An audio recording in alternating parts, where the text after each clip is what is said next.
Minamahal, tayo minsanan tumamal. Andito na po tayo sa pinaka-importanting bahagi sa ating banal na gawain na pakikinig sa banal na salita ng ating pinakamamahal na Panginoon. Bilang respeto sa ating pinakamamahal na Panginoon, tayo tumayo, mamahal, na ito po'y dadalhin sa ating beloved ordained preacher, Andy Binias. Praise the Lord. Hallelujah.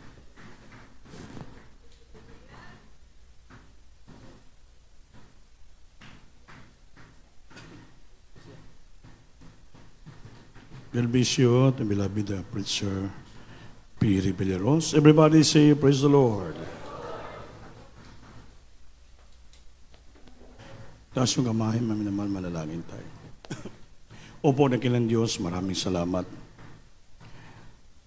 Thank you, Lord, for giving to us a great privilege and opportunity today that you bring me here safe by your grace and mercy. To the first leading prayer of the holy beloved pastor. Thank you so much, Lord, that you anoint every part of the service. You bless us, Lord, the moving the Holy Spirit, Lord. During the song of the choirs, this moment we heard, Lord, the give your touch spirit. Thank you so much, my God. You always been with us. Pangako mo yan. That you go before us and always there. Thank you, Lord. Please anoint the humble servant to deliver with love and mercy the brethren. And he binds Satan, cast out hindrances. In Jesus' name, amen. Praise the Lord. Hallelujah. Everybody say, praise the Lord. First of all, the highest praise, glory, or thanksgiving, and majesty only to our loving God. Our dearest Savior, give the honor and respect to our dearly beloved Roman evangelist, Wilde San Almeida, and prophet of our loving God.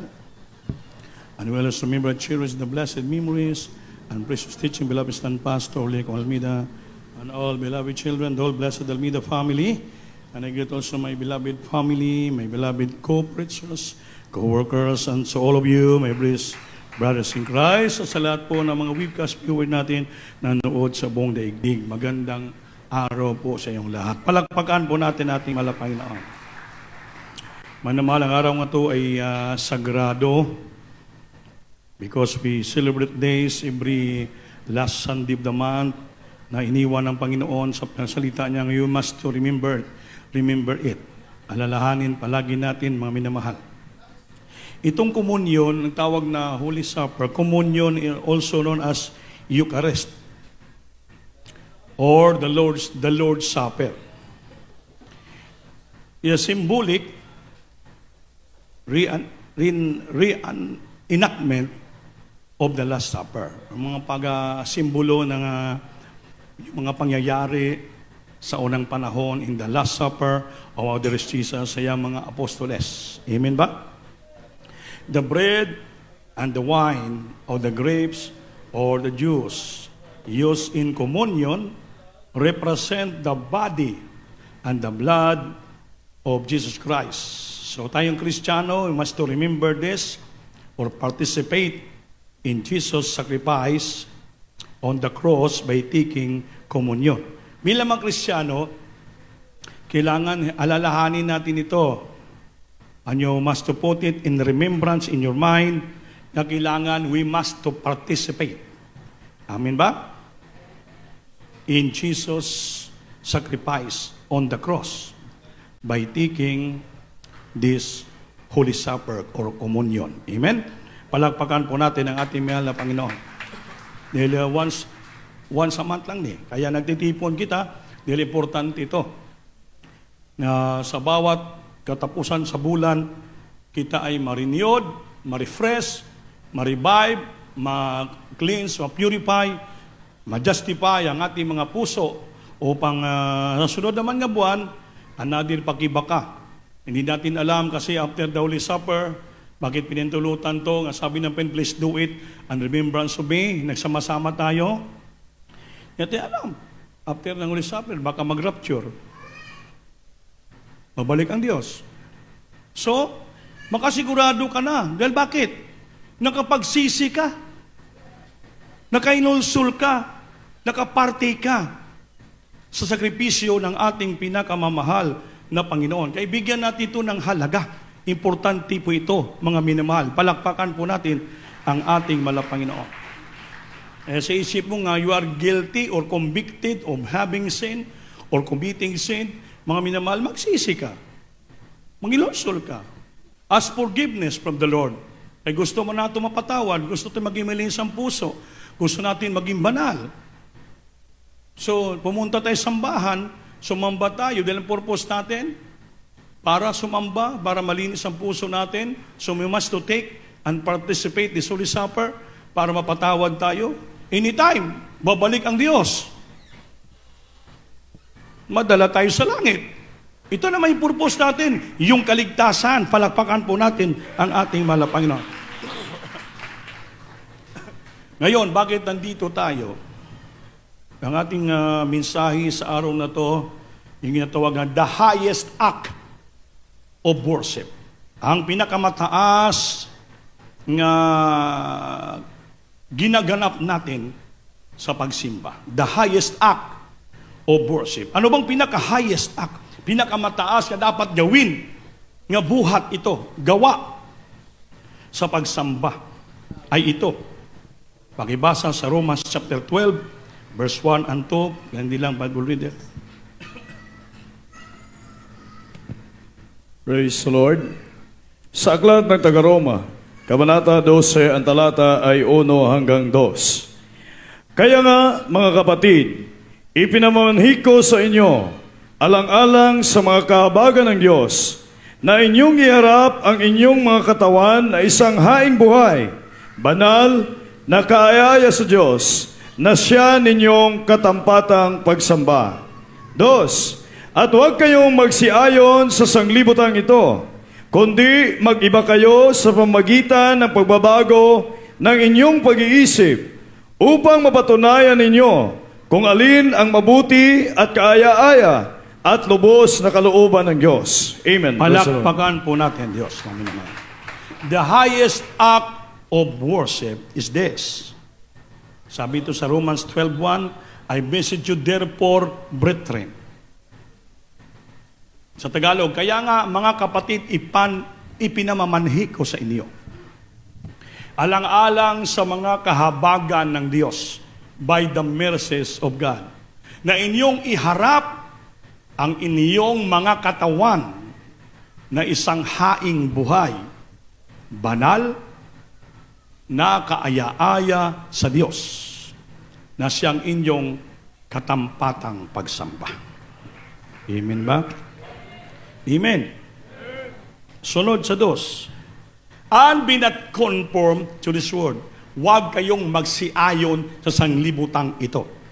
Tandaan yung salitang, huwag kayong magsiayon sa sanglibutang ito. Kundi mag-iba kayo sa pamagitan ng pagbabago ng iyong pag-iisip. Upang mapatunayan ninyo kung alin ang mabuti at kaaya-aya at lubos na kalooban ng Diyos. Bantayan niyo yung salita ng Diyos, mga minamahal. Bakit tinawag ito, this is the highest act of worship? Pinakamataas na dapat gampanin gawin ng tao sa pagsimba. Una-una, if we here in the church, dahil simbahin natin ang Panginoon, kaya una-una mong ibigay ang iyong buong katawan. Amen ba? By the mercies of God. Hindi dahil sa atin, by the mercy of God. Sa awa ng Diyos. Amen ba? Na atin ipresenta. Pag dito kayo sa bahay-sambahan, ginapresenta nyo. Present your bodies a living sacrifice. Present your bodies. Bodies, sabihin, as a whole. Ay kung body lang, isa lang. Bodies. A living sacrifice. Buhay nga hain, halal. Banal, holy, acceptable unto God. Katanggap-tanggap, kaaya-aya sa harapan ng Diyos. So if you are in the church, lalo karon, Holy Supper, ito'y sagrado, banal. Kaya bang nandito tayo, mga to eat, nga ngayong nagsimba ka dito, niprepresenta mo ang buong katawan mo, hallelujah, nga ito'y sakripisyo nga binigay mo sa Diyos in the whole half day of our service. That is our purpose, our main purpose, why we are here. Hindi dahil pumunta ka lang dito para ano? Hindi sa mga bagay-bagay, kundi ang imong pinunta dito dahil gusto mo buhay na hain, ibigay mong buong katawan mo dahil gusto mo sambahin ang Diyos. Amen ba? By the mercies of God, sa awat habag ng Diyos, nandito tayo ngayon. Nagpuri tayo, nakinig tayo ng patotoo, lahat ginawa natin. And this last part, dapat sinsiro kang makinig ng salita ng Diyos. Kaya itong salita ng Diyos, ito pong pagkain ng ating mga kaluluwa. A living sacrifice, buhay na sakripisyo. Kaya nagsakripisyo tayo, mainit, di ba? Namamaypay tayo, pinapawisan tayo, napapagod tayo. Amen. Dahil ang pagsamba, it required sacrifice. Tayo, buhay na hain. Our bodies is a living sacrifice. Din ito'y banal, holy. Kaya dapat, abang dito ka, banal ka. Malinis ang puso mo, malinis ang isipan mo, wala kang iniisip na masama, hindi ka namamantay ng iyong kapwa, wala kang iniisip na intriga, wala kang iniisip na anong paman, wala kang nakitang masama. Then you present your body as a living sacrifice. Holy, banal. Ang iniisip mo lang, makinig ng mensahe. Ang iniisip mo lang, magpagpuri sa Diyos, sambahin ng Panginoon, madamang presensya para ma-revive ka, makinig ka ng mga patotoo para ma-revive ka. Kapag uwi mo, mapatawad ka. Kaya dahil Holy Supper ngayon, you must participate and take this bread, the holy bread, and the wine.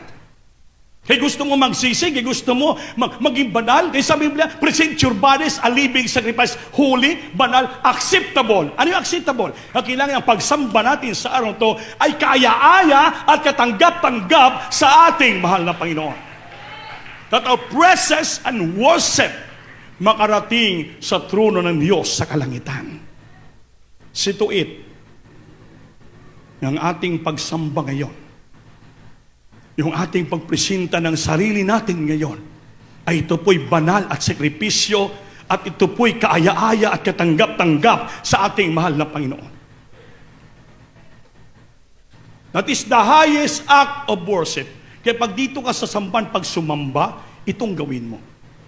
Hindi lamang Sunday, kundi Wednesday or Friday, pumupunta ka rito dahil gusto mong ihain ang iyong katawan nga sakripisyo, banal at kaaya-aya sa Diyos. Kaya gusto mo sambahin ang ating mahal na Panginoon. Amen? Hindi dahil umaatin ka, para ano? Umaatin ka dahil gusto mong sambahin ang Diyos. Dahil gusto mong ipresenta ang buong buhay mo sa Diyos.